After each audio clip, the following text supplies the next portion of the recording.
ます見ます見ますゲスします。付き合っているはずです。 OK。 もう一人います。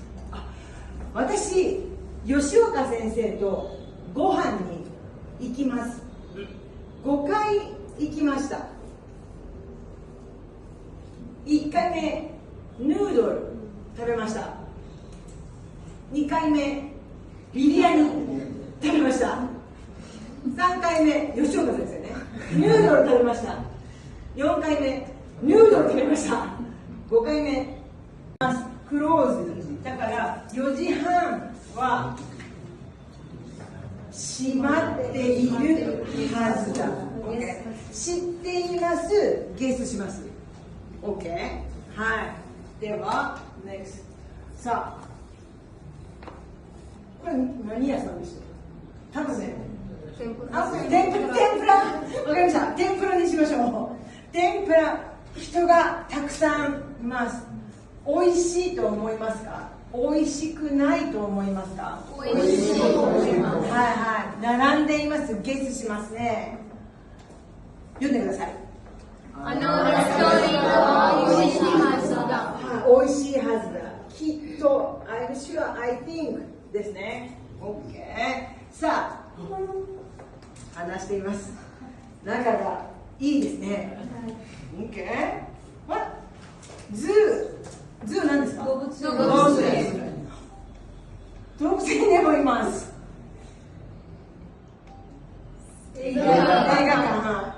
あれ映画館でもいます。どう思いますか。この間やりましたね。クリスマスクリスマスも一緒にいるでしょう。恋します。いいですね。恋します。はいはい。恋してますか。色気ですか。ルーズさんは恋してますか。少し。はい。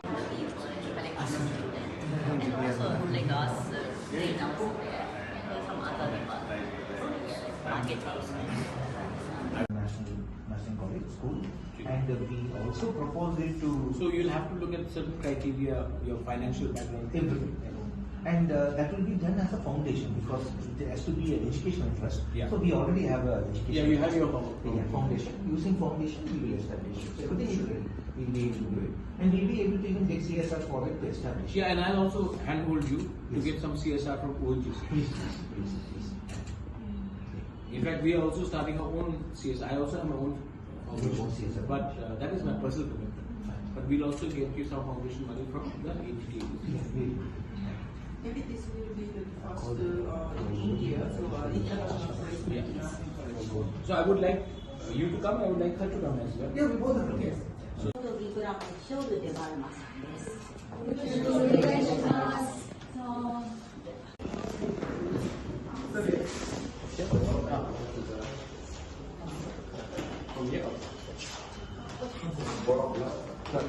Yeah, you're taking one. Yeah, you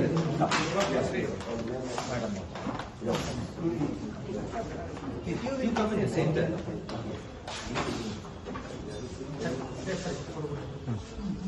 You want me to say something? Yes. Jotono yang kari. Recording. Yes. Today I've come to the center here where they are trying to establish recruitment for our Kiprasa people in Japan, in Germany. तो ये बहुत अच्छा चीज़ है क्योंकि आज अगर हमें लैंग्वेज का परिभाषा हम समझ जाए तो आज नॉट ओनली होटल्स में, कंस्ट्रक्शन लाइन में, ड्राइविंग में और नर्सिंग में जापान से बहुत लोग हमारे लोगों को नौकरी देकर एम्प्लॉयमेंट देना चाहते हैं। वहाँ में सैलरी बहुत अच्छा है और हमारे लोगों का लाइफस्टाइल और इनकम भी बढ़ेगा। तो इसके लिए इन्होंने हमें एक प्रपोजल दिया है कि हम लोग भी अपने स्टूडेंट्स को ये लैंग्वेज और ये प्लेसमेंट एजेंसी बाहर में इन लोगों को एक चांस दें। नर्सिंग कॉलेज के भी बारे में बात की गई है। तो आई एम वेरी हैप्पी। मैंने इनको कहा है कि आप लोग त्रिपुरा आइए, हम इनका आप हमारा सेटअप देखिए और हम खुमुलुंग में या एडीसी में कोई भी जगह में हम ये सेटअप खोलना चाहते हैं। जैसे कि आप जानते हैं कि टाटा के संग भी हमारा एग्रीमेंट हुआ है तो अगर हम अपने नेक्स्ट जनरेशन को एक अच्छा भविष्य दे सकते हैं, if I can give them a better tomorrow, then there will be something which will happen good to our society. Politics is not everything. I think it is very important to empower the society so that आपका घर में और आपका कल भी ज़्यादा अच्छा हो. So I'm very thankful. The chairman of the company, she's from Japan. The chairman is from India and CEO is from Japan. यहाँ में हमारे टीचर्स भी है, बहुत लोग, everyone I've interacted with the students. पूरे नॉर्थ ईस्ट से स्टूडेंट्स है, सिर्फ त्रिपुरा से कोई स्टूडेंट नहीं है. तो इसको हम बदलना चाहते हैं. We want the maximum student to go from Tripura, the maximum youngsters to be employed in Japan, in Germany from Tripura. तो इसके लिए जो भी हम कर सकेंगे, we will do our best. Thank you.